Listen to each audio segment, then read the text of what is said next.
Hello बच्चों, आज हम लोग बायोमॉलिक्यूल्स पढ़ते हैं। बायोमॉलिक्यूल से नीट में और जे मेंस में हर साल क्वेश्चन पूछे जाते हैं और बोर्ड में 7 नंबर का वेटेज है इस चैप्टर का। ये एक थ्योरेटिकल चैप्टर है, इंटरेस्टिंग चैप्टर है। आप बहुत कम समय में अच्छा मार्क्स इस चैप्टर से ले सकते हैं। हम अपने लेक्चर में यहाँ पे पूरा एनसीईआरटी आपका कवर करेंगे।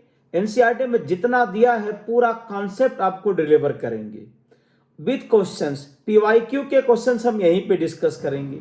आप बस ध्यान से अगर सुनेंगे तो ये चैप्टर आपके लिए बहुत आसान हो जाएगा और इसमें आप नंबर स्कोर कर पाएंगे। अब चैप्टर को हम लोग स्टार्ट करते हैं कि इंट्रोडक्शन की अगर बात करें तो लिविंग सिस्टम के बारे में हम सभी लोग जानते हैं कि लिविंग सिस्टम ग्रो कर सकता है, सस्टेन कर सकता है और रिप्रोडक्शन कर सकता है। ये सभी को पता है इसमें। अब मजे की बात यह है कि living system non living items and molecule से बना होता है। सुनाई दिया भाई क्या? कि लिविंग सिस्टम जो होता है non living items and molecule से बना होता है। अब एक बायोकेमिस्ट्री एक सब्जेक्ट आता है अपने पास, बायोकेमिस्ट्री। तो बायोकेमिस्ट्री में हम क्या अध्ययन करते हैं? लिविंग सिस्टम में केमिकली क्या हो रहा है इसकी जानकारी का अध्ययन जिस ब्रांच में किया जाता है उसको बायोकेमिस्ट्री कहते हैं। कि लिविंग सिस्टम में केमिकली हो क्या रहा है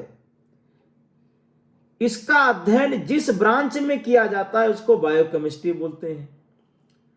अब लिविंग सिस्टम किससे बना हुआ है? तो लिविंग सिस्टम क्या होता है? कॉम्प्लेक्स बायोमॉलिक्यूल से बना है। अरे भाई सुनाई दिया क्या? बहुत इंपॉर्टेंट बात है। लिविंग सिस्टम कॉम्प्लेक्स बायोमॉलिक्यूल से बना है। कुछ मॉलिक्यूल के बारे में यहां पे लिखा है, देखो डिस्प्ले हो रहा है बोर्ड पे। कार्बोहाइड्रेट्स है, प्रोटीन्स है, न्यूक्लिक एसिड, लिपिड एटसेट्रा।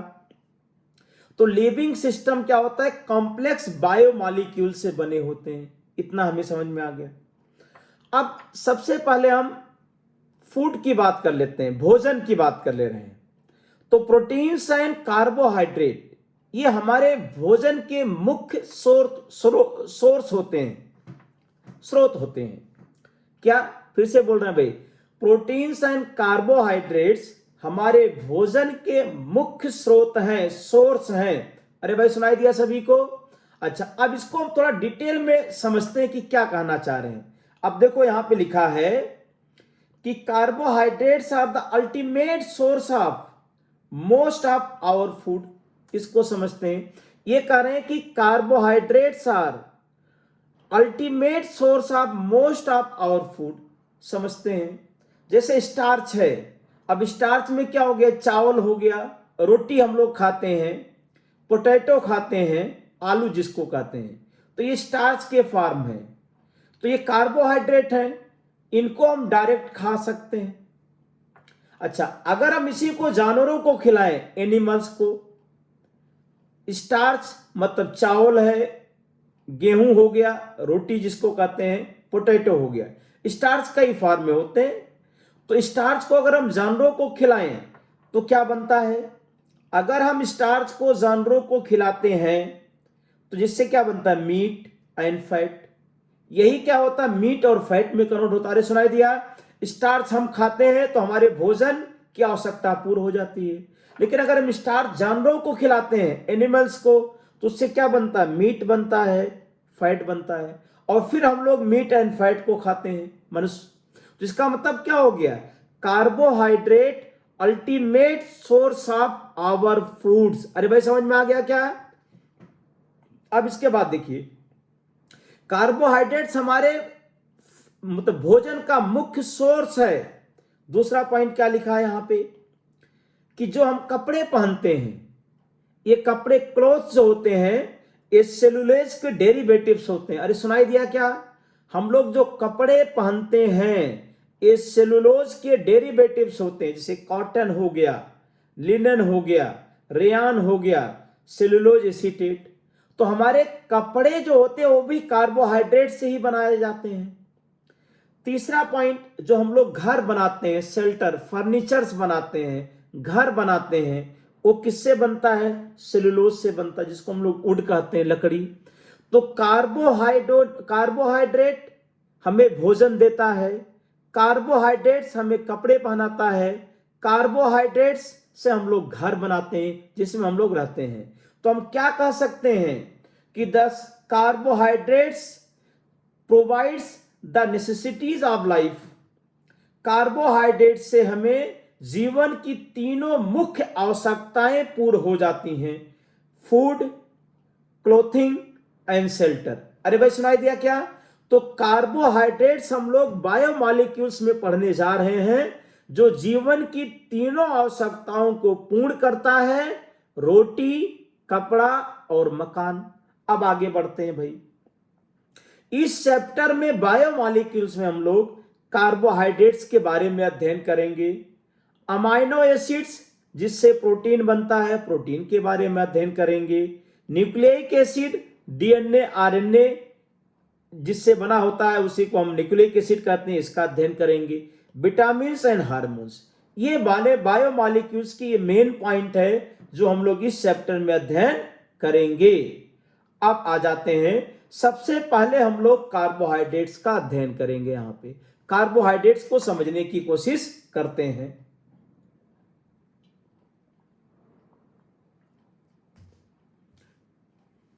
अब देखिए, carbohydrates are the source of energy, मतलब ये एनर्जी का सोर्स है भाई। भोजन करते हैं, रोटी खाते हैं, चावल खाते हैं तो हमें एनर्जी मिलती है, ये मेन सोर्स ऑफ एनर्जी है।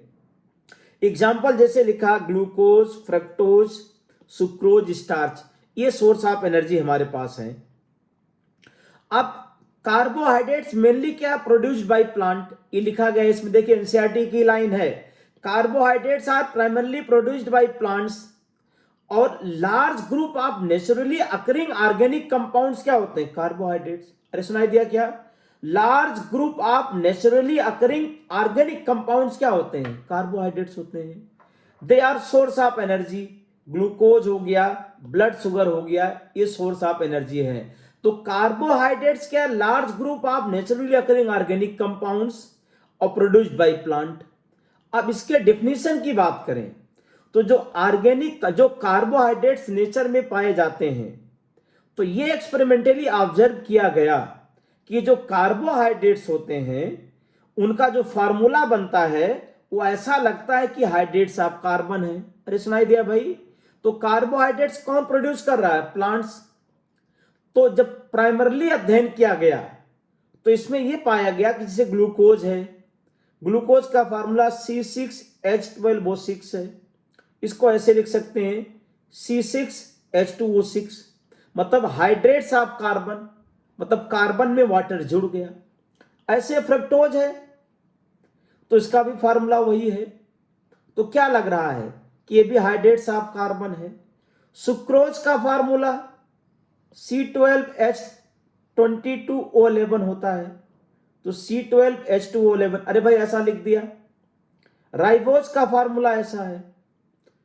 तो जो नेचुरली अकरिंग कार्बोहाइड्रेट्स थे उनका फार्मूले से ऐसा लगा कि ये कार्बन के हाइड्रेट्स हैं। अरे सुनाई दिया क्या? तो इसीलिए प्रारंभ में क्या डिफाइन किया गया? They defined as hydrates of carbon and having general molecular formula CHH2OY। तो इनिशियल डेफिनेशन प्रारंभ में कार्बोहाइड्रेट्स को डिफाइन किया गया कि हाइड्रेट्स ऑफ कार्बन को कार्बोहाइड्रेट्स बोलते हैं। अरे सुनाई दिया भाई सभी को? हाइड्रेट्स ऑफ कार्बन को कार्बोहाइड्रेट्स बोला जाता है, ऐसा पहले हम लोगों ने डेफिनेशन दिया गया। तो जैसे हमने कुछ एग्जाम्पल लिखे, ये कार्बोहाइड्रेट्स हैं, मतलब सोर्स ऑफ एनर्जी हैं, और इनके जो फार्मूले हैं ऐसा लग रहा कि हाइड्रेट्स ऑफ कार्बन है। तो कार्बोहाइड्रेट्स क्या हो गया? Hydrates of carbon. लेकिन कुछ प्रॉब्लम आई, जैसे हमने लिखा फार्मूला फॉर्मेल्डिहाइड। अब फॉर्मेल्डिहाइड को हम लोग कैसा लिख सकते हैं? देखिए, फॉर्मेल्डिहाइड को हमने यहां पर लिख दिया और H2O, ये भी क्या है, हाइड्रेट्स ऑफ कार्बन है। और एसिटिक एसिड को क्या लिखा, C2 और H2O2, ये भी हाइड्रेट्स ऑफ कार्बन है, लेकिन ये सोर्स ऑफ एनर्जी नहीं है।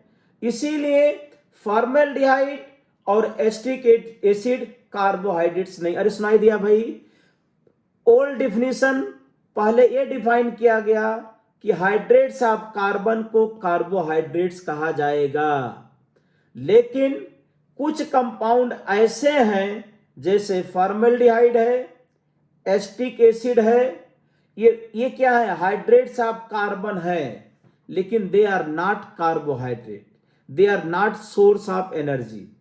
इसीलिए ये डिफिनीशन क्या हुई, फेल।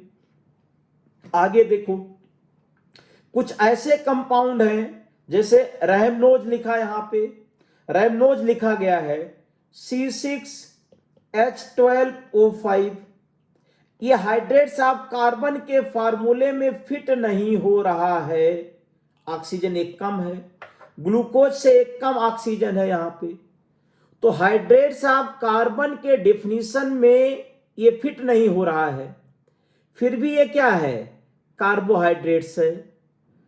तो कुछ ऐसे कंपाउंड हैं जो फार्मूले में फिट हो रहा है लेकिन वो कार्बोहाइड्रेट्स नहीं है, कुछ ऐसे कंपाउंड हैं जो फार्मूले में फिट नहीं हो रहे हैं फिर भी कार्बोहाइड्रेट्स की प्रॉपर्टी दिखाते हैं, मतलब सोर्स ऑफ एनर्जी हैं। तो ओल्ड डेफिनेशन क्या हो गई, फेल हो गई।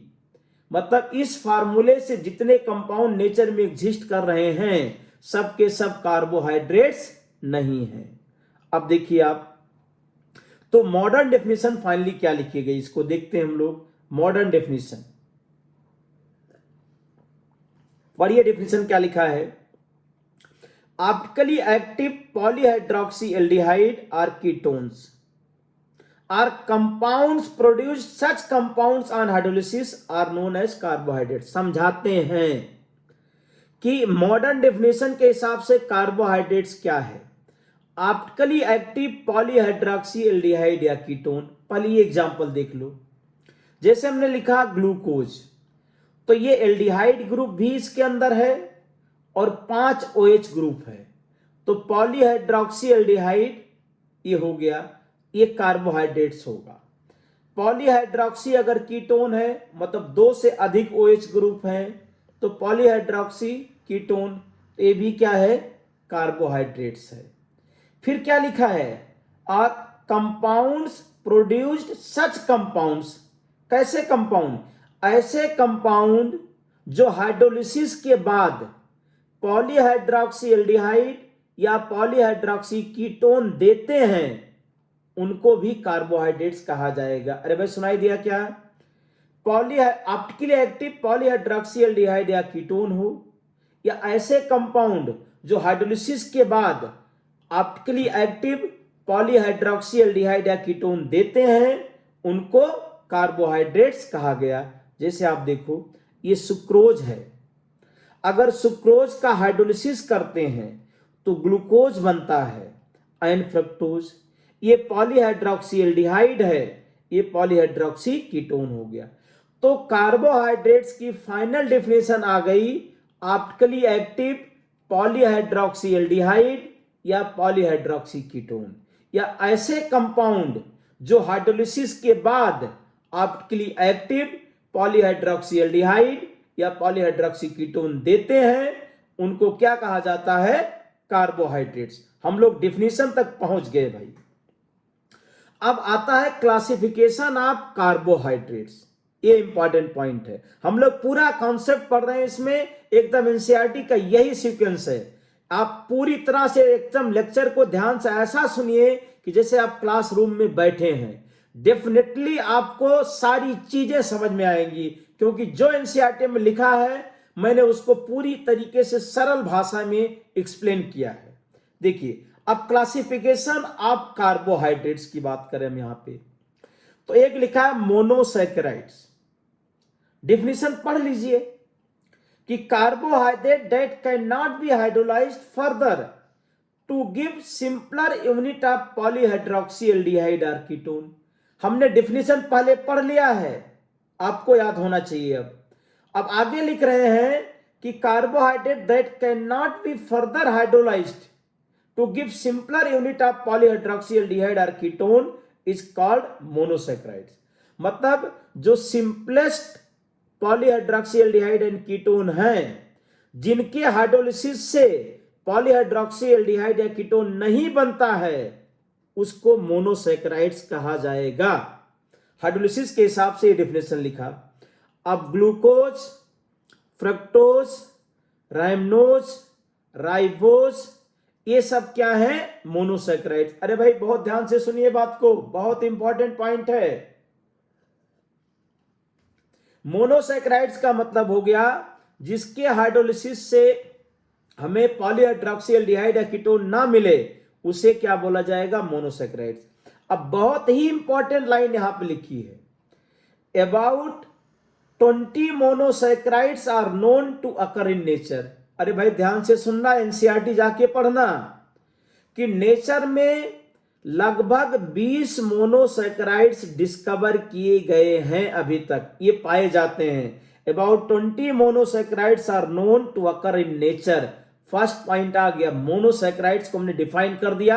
सभी को समझ में आना चाहिए कि ऐसे पॉलीहाइड्रोक्सीएल्डिहाइड या कीटोन जिनके हाइड्रोलिसिस से पॉलीहाइड्रोक्सीएल्डिहाइड या कीटोन नहीं बनता है, उसको बोला जाता है monosaccharides. About 20 monosaccharides are known in nature. अब एक टर्म आता ओलिगोसैकेराइड्स। क्या है? कोई आपसे पूछे कि ओलिगोसैकेराइड्स का डेफिनेशन बताओ भाई, तो the carbohydrates that gives 2 to 10 monosaccharides units on hydrolysis. ऐसे कार्बोहाइड्रेट्स जिनके हाइड्रोलिसिस से 2 to 10 मोनोसैकेराइड्स यूनिट्स मिलते हैं, उनको ओलिगोसैकेराइड्स कहा जाता है। भाई सुन लीजिए ध्यान से। एग्जांपल्स की बात करें, सुक्रोज ओलिगोसैकेराइड्स है, माल्टोज ओलिगोसैकेराइड्स है, लैक्टोज ओलिगोसैकेराइड्स है। तो sucrose on hydrolysis gives glucose and fructose, तो इसको डाइसैकेराइड्स भी कहेंगे क्योंकि हाइड्रोलिसिस के बाद 2 मोनोसैकेराइड यूनिट्स दे रहा है। ट्राइसैकेराइड्स का मतलब हो गया कि हाइड्रोलिसिस के बाद 3 मोनोसैकेराइड यूनिट्स देगा। अरे भाई सुना ध्यान से, ट्राइसैकेराइड्स का मतलब हाइड्रोलिसिस के बाद 3 मोनोसैकेराइड यूनिट्स देगा।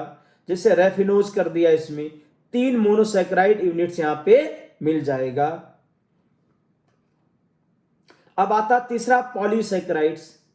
तो पॉलीसैकेराइड्स का मतलब कि ऐसे कार्बोहाइड्रेट्स जो हाइड्रोलिसिस के बाद large number of monosaccharide units देते हैं। अरे भाई large number of monosaccharide units मिलता है तो उसको क्या बोला जाता है? पॉलीसैकेराइड। अरे सुनाई दिया भाई?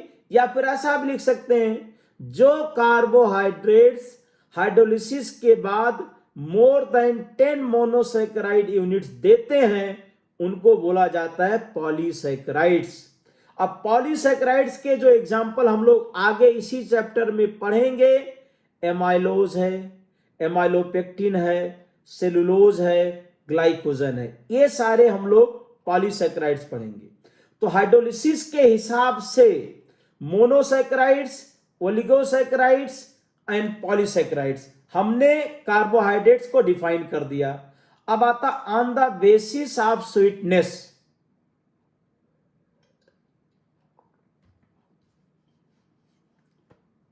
मिठास के हिसाब से कार्बोहाइड्रेट्स को 2 कैटेगरी में डिवाइड किया गया। अरे भाई ध्यान से सुनना है, आपको एनसीईआरटी में लिखा गया है सब जो मैं बोल रहा हूं, आपको सरल भाषा में समझा रहा हूं, केवल बस इतना सा पॉइंट है इसके अंदर। कहीं शुगर क्या होता है भाई? कार्बोहाइड्रेट को शुगर और नॉन शुगर 2 पार्ट में डिवाइड करेंगे भाई, शुगर और नॉन शुगर। तो कहीं शुगर का मतलब 3 पॉइंट याद रखोगे कि स्वीट टू टेस्ट, ये मीठे होते हैं, और सॉल्युबल इन वाटर और क्रिस्टलाइन सॉलिड। अरे क्या बोला भाई? शुगर का मतलब स्वीट टू टेस्ट, मीठा होता है, soluble in water and crystalline solid होते हैं। अब करें एग्जाम्पल, क्या याद करूं मैं, शुगर कौन से कार्बोहाइड्रेट होते हैं? तो जितने भी मोनोसैकेराइड्स हैं और ओलिगोसैकेराइड्स हैं, इनको क्या बोला जाता है? शुगर। कोई कंफ्यूजन नहीं होना चाहिए कि शुगर कौन से कार्बोहाइड्रेट्स हैं, मुझे नहीं पता है, इसमें आपको पूरा पता है। मैं बता रहा हूं इसमें कि जो मोनोसैकेराइड्स है, जो ओलिगोसैकेराइड्स हैं, ये शुगर होते हैं। शुगर की 3 पॉइंट भी बता दिया हमने, sweet to taste, soluble in water and crystalline solids होते हैं। और शुगर के example glucose, fructose, sucrose, lactose, maltose, ये शुगर के एग्जाम्पल्स लिख दिए।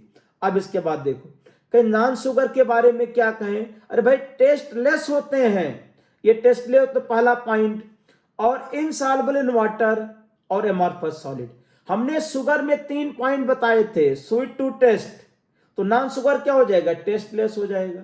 उधर बताया था सॉल्युबल इन वाटर, इधर क्या बता दिया? Insoluble in water. उधर बताया था क्रिस्टलाइन सॉलिड शुगर को, नॉन शुगर को क्या बता दिया? Amorphous solid. तो ये कह रहे हैं कि नॉन शुगर मतलब कार्बोहाइड्रेट को शुगर और नॉन शुगर 2 कैटेगरी में भी डिवाइड कर सकते हैं। तो ये पॉइंट अपने पास आ गया यहाँ पे। जितने भी पॉलीसैकेराइड्स हैं, सब के सब क्या है? नॉन शुगर हैं। मतलब क्लियर कट डेफिनेशन बता रहे हैं। मोनोसैकेराइड्स एंड ओलिगोसैकेराइड्स को क्या बोलेंगे? शुगर बोलेंगे। और पॉलीसैकेराइड्स को क्या बोलेंगे? नॉन शुगर बोलेंगे। नॉन शुगर के तीनों पॉइंट हमने यहां पे लिख दिया। करें कि एग्जाम्पल क्या याद करें भाई? स्टार्च है, सेलुलोज है, ग्लाइकोजन है, एमाइलोज है, एमाइलोपेक्टिन है, ये सब क्या है? नॉन शुगर के एग्जाम्पल। ये पॉलीसैकेराइड्स के एग्जाम्पल हैं। तो जो पॉलीसैकेराइड्स हैं वही क्या है? नॉन शुगर है। अब आगे देखो आप इसमें, अब क्लासिफिकेशन ऑफ मोनोसैकेराइड्स की बात करते हैं। तो हमने कार्बोहाइड्रेट्स का डेफिनेशन बता दिया अभी तक, और क्लासिफिकेशन ऑफ कार्बोहाइड्रेट्स हाइड्रोलिसिस के बेस पे बता दिया, और टेस्ट के हिसाब से, स्वीटनेस के हिसाब से शुगर और नॉन शुगर लिख दिया। अब हम मोनोसैकेराइड्स को क्लासिफाई करने जा रहे हैं। तो देखिए यहां पे लिखा है number of carbon atoms on the basis of number of carbon atoms on the base number of carbon atoms and functional group. Monosaccharides को हम containing aldehydic groups are known as aldose, and monosaccharides containing ketonic groups are known as ketose. मतलब monosaccharides को number of carbon atoms and functional group के हिसाब से 2 category में फिर divide करेंगे, एल्डोज एंड कीटोज। अब यहां पे देखिए ये टेबल, अगर मोनोसैकेराइड्स में 3 कार्बन आइटम है तो उसको बोलेंगे ट्राइओज। एल्डिहाइडिक ग्रुप है तो एल्डो ट्राइओज बोलेंगे। अरे भाई याद रहेगा। और कीटोनिक ग्रुप है तो कीटो ट्राइओज। अरे फिर से रिपीट कर रहे हैं, मोनोसैकेराइड्स को number of carbon atoms and functional group के हिसाब से एल्डोज एंड कीटोज में डिवाइड किया गया। 3 कार्बन है तो ट्राइओज, 4 कार्बन है तो टेट्रोज, 5 कार्बन है तो पेंटोज, 6 कार्बन है तो हेक्सोज, 7 कार्बन है तो हेप्टोज बोलेंगे इसको। अब यहां पे देखिए एल्डो ट्राइओज, कीटो ट्राइओज 3 कार्बन वाले हो गए, एल्डो टेट्रोज, कीटो टेट्रोज 4 कार्बन वाले हो गए। एल्डिहाइडिक ग्रुप है तो एल्डो टेट्रोज बोलेंगे। एल्डो पेंटोज का मतलब मोनोसैकेराइड जिसमें 5 कार्बन है और एल्डिहाइडिक फंक्शनल ग्रुप है। और कीटो पेंटोज का मतलब मोनोसैकेराइड्स जिसमें 5 कार्बन है और फंक्शनल ग्रुप क्या है? कीटोन है। एल्डोहेक्सोज का मतलब 6 कार्बन है, फंक्शनल ग्रुप क्या? एल्डिहाइड है, तो एल्डोहेक्सेज बोलेंगे। कीटोहेक्सोज का मतलब हो गया मोनोसैकेराइड्स में 6 कार्बन है और फंक्शनल ग्रुप क्या? कीटोन है। तो इसमें कह रहे हैं कि number of carbon atoms and functional group के हिसाब से हम इसको एल्डोज एंड कीटोज में डिवाइड करेंगे। अब आगे आ जाते हैं एग्जांपल। अगर हम एल्डोज की बात करें तो एल्डोज का जो जनरल मॉलिक्यूलर फार्मूला है CHO, मतलब फंक्शनल ग्रुप क्या? एल्डिहाइडिक ग्रुप आ गया। CHOHN एंड CH2OH, N की वैल्यू 1 2 3 4। ये जनरल आपका क्या आ गया, हमारे पास एल्डोज का फार्मूला आ गया। आपके लिए active polyhydroxy aldehyde and ketone ही क्या होता है, हमारे पास कार्बोहाइड्रेट्स होते हैं। तो एल्डिहाइडिक ग्रुप है तो मोनोसैकेराइड्स को ऐसे रिप्रेजेंट किया जाएगा, आगे आपको याद आना चाहिए भाई जो पढ़ा रहे हैं। अब एल्डो ट्राईओज अगर लिखा गया है, एल्डो ट्राईओज, तो ये 3 कार्बन आ गए भाई इसमें, CHO CHOH CH2OH। अब एल्डो ट्राईओज का जो कॉमन नेम है ग्लिसरॉल्डिहाइड है। It has 2 optically active isomers. भाई स्टार्टिंग की डेफिनेशन याद कीजिए, optically active polyhydroxy aldehyde and ketones को क्या बोलते हैं, कार्बोहाइड्रेट्स। ये monosaccharides, D glyceraldehyde, L glyceraldehyde. ये फिशर प्रोजेक्शन है, ऑर्गेनिक केमिस्ट्री में आपने ये पढ़ा है। तो कार्बोहाइड्रेट्स में रिलेटिव कॉन्फ़िगरेशन जो लिखा जाता है कैपिटल डी और कैपिटल एल। तो देखो कार्बोहाइड्रेट्स में ऊपर हमारे पास एल्डिहाइडिक या कीटोनिक ग्रुप होगा, नीचे CH2OH है, बीच में बहुत सारे कायरल कार्बन आएंगे, ध्यान से सुनो। तो जो नीचे से फर्स्ट कायरल कार्बन है उस पे 2 फंक्शनल ग्रुप, 2 ग्रुप लगे होते हैं, एक हायर प्रायोरिटी वाला ग्रुप लगेगा और एक लोअर प्रायोरिटी ग्रुप। ये ऑर्गेनिक केमिस्ट्री वाला पार्ट है भाई।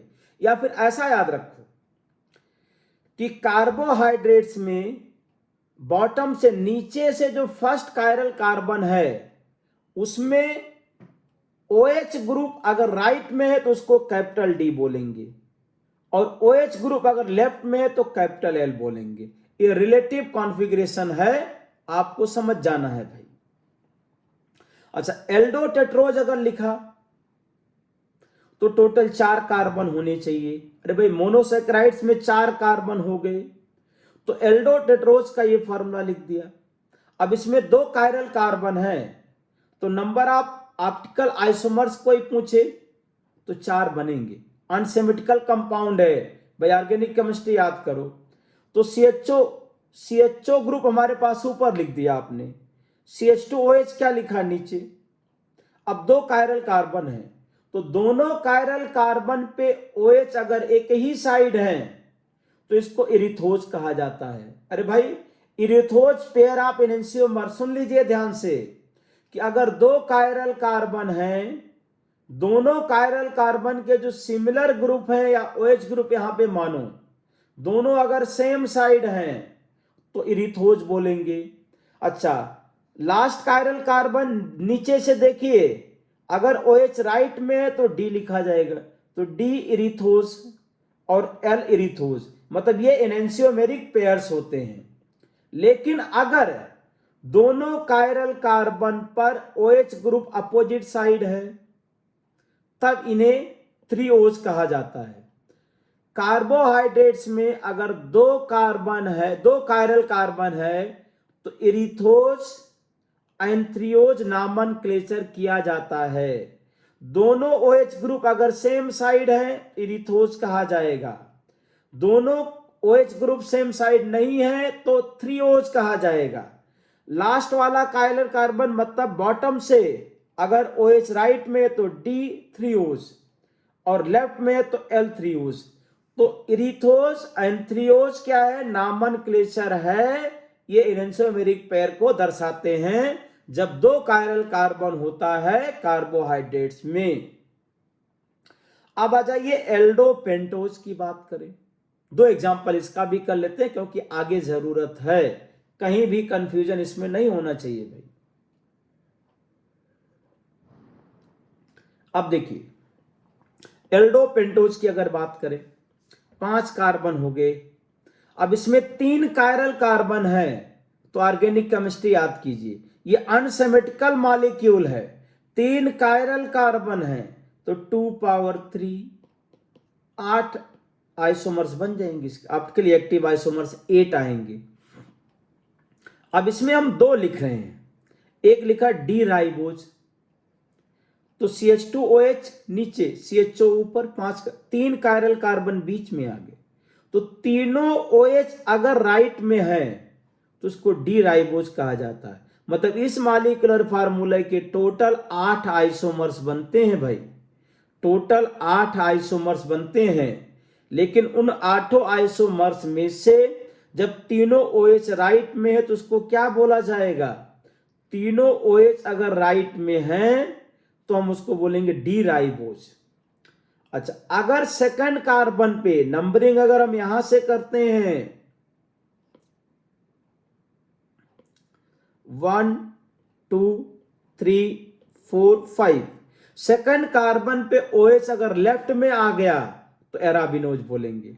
तो 5 कार्बन है मोनोसेक्राइड्स में, एल्डिहाइडिक ग्रुप है तो एल्डोपेंटोज बोलते हैं। इसके टोटल 8 ऑप्टिकली एक्टिव आइसोमर्स बनते हैं। हमने उनमें से 2 के नाम लिखे राइबोज, तीनों OH राइट में हैं। जब फिशर प्रोजेक्शन में तीनों OH राइट में लिखा है तो इसको राइबोज बोला जाएगा। इस फिशर प्रोजेक्शन का हम यूज करेंगे। एराबिनोज। अब एल्डोहेक्सोज बहुत इंपॉर्टेंट, इस चैप्टर में हम लोग को यही पढ़ना है। एल्डोहेक्सोज की अगर बात करें, अब एल्डोहेक्सोज में 6 कार्बन है, इसमें से 4 कायरल कार्बन है। तो नंबर ऑफ कायरल कार्बन अगर यहां पे लिखें, कायरल कार्बन कितने हैं? 4। तो टोटल ऑप्टिकली एक्टिव आइसोमर्स कितने बनेंगे? 16। टोटल ऑप्टिकली एक्टिव आइसोमर्स इसके कितने बन जाएंगे? 16 बनेंगे इसमें। अब 16 में से कुछ को हम यहां लिखते हैं जो हमें जानना जरूरी है। देखिए, अगर हम डी ग्लूकोज की बात करें तो देखो, जब हम ग्लूकोज के रिप्रेजेंटेशन की बात करें तो एक सिस्टम बना लें, उसके हिसाब से हम लोग याद करें। CHO सबसे ऊपर लिखा, CH2OH नीचे, और जितने कायरल कार्बन होंगे उतने हॉरिजॉन्टल लाइन बना लेंगे हम लोग। यहां पे हॉरिजॉन्टल लाइन बना दिया, 4 कायरल कार्बन है। तो आप ऐसा याद रखो कि अगर थर्ड कार्बन पे OH लेफ्ट में हो जाए, बाकी सेकंड 4 और 5 तीनों पे OH राइट में है, तो इसको क्या बोला जाता है? D glucose. अरे भाई ध्यान से सुनो, दोबारा ध्यान से सुनो। ग्लूकोज में 6 कार्बन टोटल है, 4 कायरल कार्बन है। तो CHO को हम सबसे ऊपर बनाएंगे, CH2OH को नीचे, बीच में 4 हॉरिजॉन्टल लाइन आएगी। तो अगर हम फर्स्ट कार्बन CHO को लिखते हैं तो थर्ड कार्बन पे OH केवल लेफ्ट में है, बाकी सभी राइट में है। इस तरीके से याद कर लेंगे तो इसको डी ग्लूकोज बोला जाएगा। अच्छा, 3rd और 4 दोनों पे OH अगर राइट में हो गए, लेफ्ट में हो गए तो ग्लैक्टोज बोल देंगे। अब ध्यान से पहले डी ग्लूकोज को याद कर लीजिए आप। भाई हम फिर दोबारा बोल रहे हैं कि ग्लूकोज में 6 कार्बन टोटल है, CHO को ऊपर लिखो, CH2OH को नीचे लिखो, यहां पे 4 हॉरिजॉन्टल लाइन बीच में बनाओ। थर्ड कार्बन पे OH को लेफ्ट में रखना है, बाकी सब राइट में, तो डी ग्लूकोज। अब डी ग्लूकोज का जो स्ट्रक्चर है उसी में अगर हम फोर्थ कार्बन को लेफ्ट में OH रख दें तो डी ग्लैक्टोज बन जाएगा। इससे ज्यादा और नहीं याद करा सकते, बस ये ट्रिक है याद करने का कि डी ग्लैक्टोज में क्या कर देना है, फोर्थ कार्बन का OH भी लेफ्ट में रख लेना है। अब डी माइनोज की अगर बात करें तो ग्लूकोज का याद है, ग्लूकोज में थर्ड कार्बन पे OH लेफ्ट में है फिशर प्रोजेक्शन में, बाकी सब राइट में। कहीं माइनोज में क्या होगा, कहीं सेकंड थर्ड दोनों में लेफ्ट में हो जाएगा। ग्लैक्टोज में क्या हुआ था, 3rd और 4, तो माइनोज में क्या हो जाएगा, सेकंड और थर्ड पे OH लेफ्ट में हो जाएगा, तो डी माइनोज हो जाएगा। कहीं डी एलोज का मतलब क्या, सभी OH क्या हो जाएं, राइट में चले जाएं। हॉरिजॉन्टल में जो 4 कायरल कार्बन है, चारों कायरल कार्बन के OH राइट में चले जाएं, तो उन्हें क्या बोलेंगे, D एलोज।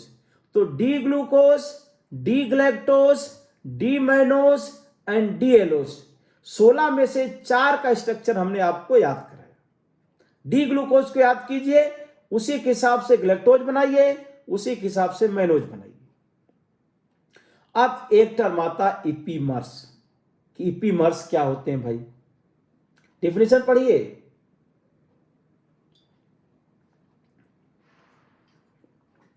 Diastereomers that differ in the configuration only around one chiral carbon except anomeric carbon are called epimers। देखो डायस्टीरियोमर्स का मतलब होता है कि not mirror image. Stereo isomers तो हैं लेकिन मिरर इमेज नहीं, तो उसको क्या बोला जाता है, डायस्टीरियो। अरे सुनाई दिया भाई, स्टीरियो आइसोमर्स तो होते हैं लेकिन मिरर इमेज नहीं होते हैं। अब इपीमर्स का क्या मतलब है, फर्स्ट कार्बन को छोड़िए केवल आप, एनोमेरिक कार्बन क्या होता आगे बताएंगे। जैसे यहां पे लिखा गया है D glucose and D galactose, दोनों में क्या डिफरेंस है। डी ग्लूकोज में थर्ड कार्बन पे OH लेफ्ट में है, और डी ग्लैक्टोज में क्या अंतर केवल क्या है, फोर्थ का OH भी लेफ्ट में है, तो फोर्थ पे ही केवल डिफरेंस है, बाकी सब सेम है। अरे दिखाई दिया क्या भाई, D glucose and D galactose में केवल फोर्थ कार्बन पे डिफरेंस है, और दोनों का क्या है, फार्मूला सेम है, दोनों स्टीरियो आइसोमर्स हैं। अब डिफिनेशन क्या है यहां पे, diastereomers that differ in the configuration only around one chiral carbon. जब दो स्टीरियो आइसोमर्स में एक ही कायरल कार्बन के अराउंड डिफरेंस होता है तो उसको इपीमर्स बोलते हैं। भाई बहुत सरल भाषा में बोला हमने। कोई कहे डी ग्लूकोज और डी ग्लैक्टोज में अंतर क्या, चौथे कार्बन पे कॉन्फ़िगरेशन में अंतर है। तो अगर दो स्टीरियो आइसोमर्स हैं, ये डायस्टीरियोमर्स हैं, क्योंकि मिरर इमेज तो है नहीं, मिरर इमेज नहीं है तो डायस्टीरियोमर्स कहे जाएंगे। स्टीरियो आइसोमर्स मतलब जिनका फार्मूला सेम है और मिरर इमेज नहीं है तो डायस्टीरियोमर्स हैं।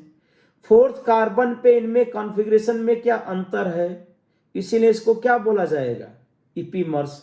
ऐसे आप देखो, अगर हम ग्लूकोज एंड मैनोज की बात करें, कोई कहे कि डी ग्लूकोज और डी मैनोज में अंतर क्या है, कहें सेकंड पे अंतर है, बाकी सब सेम है। तो इसका मतलब क्या हो गया, डी ग्लूकोज डी ग्लैक्टोज इपीमर्स हैं, डी ग्लूकोज डी मैनोज इपीमर्स हैं, डी ग्लूकोज डी एलोज इपीमर्स हैं, डी राइबोज डी अराबिनोज इपीमर्स हैं। देखो एग्जांपल यहां पे लिखा ना, एराबिनोज में सेकंड पे OH क्या हो गया, लेफ्ट में हो गया, और राइबोज में OH क्या है, 1 2 3 4 5, तीनों OH लेफ्ट में है, राइट में है, तो एक ही कायरल कार्बन के अराउंड डिफरेंस है। अरे शायद समझ में आ गया भाई सभी को। इपीमर्स का मतलब diastereomers which differ in the configuration only around one chiral carbon except anomeric carbon, वो बताऊंगा मैं भी आगे। ये हमारे पास इपीमर्स का डिफिनेशन आ गया। अब करें कीटोज, तो मोनोसैकेराइड्स के एल्डोज के बारे में हमने डिस्कस कर लिया भाई। आगे राइबोज यूज करेंगे तो समझ में आना चाहिए, डी ग्लूकोज समझ में आना चाहिए, इसमें डी माइनोज डी ग्लैक्टोज ये सब यूज करेंगे आगे। कीटोज का मतलब क्या हो गया, कीटोज का मतलब कि कीटोन फंक्शनल ग्रुप आना चाहिए यहां पे। जैसे हमने लिख दिया CH2OH C डबल बॉन्ड हो, CHOH and CH2OH, तो ये पॉलीहाइड्रोक्सी कीटोन को ऐसे लिखा जाएगा, ऑप्टिकली एक्टिव पॉलीहाइड्रोक्सी कीटोन यहां पे। अब मॉलिक्यूलर फार्मूला N = 0 1 2 3 4 लिख दिया पे, 1 0 1 2 3। अब कोई कहता है कीटो ट्राइओज, तो 3 कार्बन यहां पे आ जाएंगे। कहते कीटो टेट्रोज मतलब 4 कार्बन होना चाहिए फंक्शनल ग्रुप पॉलीहाइड्रोक्सी कीटोन। अब इसी तरीके से कीटो पेंटोज भी लिखोगे। अब अपने काम पे यहां पे दिया गया कीटो हेक्सोज को डिस्कस करते हैं, मतलब टोटल 6 कार्बन इसमें होने चाहिए। तो CH2OH C double bond ketonic group है, 3 कायरल कार्बन है और CH2OH। तो number of optically active isomers इसके कितने बन जाएंगे? 2 पावर 3, 8 आइसोमर्स इसके बन जाएंगे। 2 पावर 3 कितने होंगे? 8 आइसोमर्स यहां पे आके। तो कीटो हेक्सोज का एग्जांपल लिया हमने। अब इसमें 8 में से हम डी फ्रक्टोज को क्यों याद रखते हैं? अरे भाई सुनाई दिया क्या? तो कोई पूछे कि डी फ्रक्टोज कैसा, तो जो हमने डी ग्लूकोज का याद किया है उसमें फर्स्ट और सेकंड कार्बन को चेंज करो, थर्ड से लेकर के 6 तक सेम ही रहेगा। तो D glucose and D fructose दोनों के स्ट्रक्चर में समानता क्या है? थर्ड कार्बन से ये ग्लूकोज वाला पार्ट लगा है, फर्स्ट और सेकंड कार्बन पे क्या कर देंगे? CH2OH C double bond O, तो ये क्या हो जाएगा? डी फ्रक्टोज हो जाएगा। तो करें कि हमारे पास मोनोसैकेराइड्स का मीनिंग बता दिया इसमें, number of carbon atom and functional group. तो इसमें हमारे पास एल्डोज एंड कीटोज। तो एल्डोहेक्सोज में हमारे पास डी ग्लूकोज, एल्डोपेंटोज में राइबोज एराबिनोज पढ़ते हैं, एल्डो इसके बाद कीटोहेक्सोज में हम डी फ्रक्टोज पढ़ेंगे। इसमें ये पॉइंट हमने यहां तक बता दिया इसमें। चलिए अब हम लोग इसमें जितना हम लोगों ने पढ़ा अभी तक उस पे कुछ क्वेश्चन सॉल्व कर लेते हैं। Which of the following carbohydrate has D configuration? अब हमने आपको बताया कि फिशर प्रोजेक्शन में अगर बॉटम से लास्ट जो कायरल कार्बन है उसमें OH ग्रुप अगर राइट में है तो उसको कैपिटल डी कॉन्फ़िगरेशन कहा जाएगा। तो यहां पे देखिए लास्ट कायरल कार्बन राइट में है, इसमें भी लास्ट राइट में है, ये भी राइट में है, मतलब ये क्या हो जाएगा आपका? D configuration. इसके बाद देखिए लेटर डी इन कार्बोहाइड्रेट रिप्रेजेंट्स, लेटर डी का मतलब डेक्स्ट्रो रोटेटरी नहीं, क्लॉकवाइज या एंटी क्लॉकवाइज नहीं, इसका मतलब सिर्फ रिलेटिव कॉन्फ़िगरेशन से है। तो क्या हो जाएगा? Relative configuration. How many diastereomers possible of D glucose? अब हमारे पास जो डी ग्लूकोज है यहां पे देखिए, एक मिनट हम आपको बताते हैं कि डी ग्लूकोज, तो डी ग्लूकोज में टोटल अगर हम ये लिखें CHO CHOH कितना? 4 एंड CH2OH, तो total optically active isomers 2 power 4 16 isomers बनेंगे। अब 16 में से एक डी ग्लूकोज है, तो अगर डी ग्लूकोज है तो एल ग्लूकोज इसका बनेगा। ये दोनों आपस में क्या होंगे? इनएंसियोमर। अरे भाई सुनाई दिया क्या? तो D glucose and L glucose क्या हो जाएगा? इनएंसियोमर्स। 7 पेयर और बनेंगे इसमें, 7 पेयर्स और बनेंगे, मतलब 14 और आइसोमर्स। 14 + 2 कितने हो जाएंगे? 16। अरे सुनाई दिया? अब डायस्टीरियोमर्स क्या होते हैं? Stereo isomers which are not mirror image, जो मिरर इमेज नहीं होते हैं।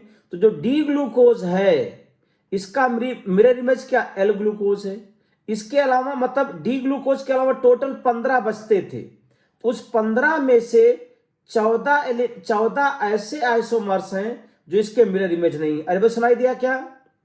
डी ग्लूकोज हमारे पास ग्लूकोज का जो हेक्सोज का फार्मूला था उसके टोटल 16 आइसोमर्स बने थे, 16 में से एक डी ग्लूकोज है और उसका एक मिरर इमेज बनेगा एनेंसियोमर, बाकी 14 इसके मिरर इमेज नहीं है। इसका मतलब डी ग्लूकोज के कितने डायस्टीरियोमर्स बन जाएंगे? 14 बन जाएंगे, 14। तो इसके आपके 14 आइसोमर्स यहां 14 डायस्टीरियोमर्स आ जाएंगे। अच्छा, which of the following term is applicable for glucose and galactose? समझा दिया भाई, ग्लूकोज एंड ग्लैक्टोज में एक ही कार्बन के अराउंड कॉन्फ़िगरेशन में अंतर है, इसीलिए इसको क्या बोला जाएगा? इपीमर्स बोला जाएगा। आप इसके बाद लिखा डीऑक्सीराइबोज C5H10O4। अब राइबोज का स्ट्रक्चर हमने बताया 5 कार्बन होते हैं, तो C5H10O5।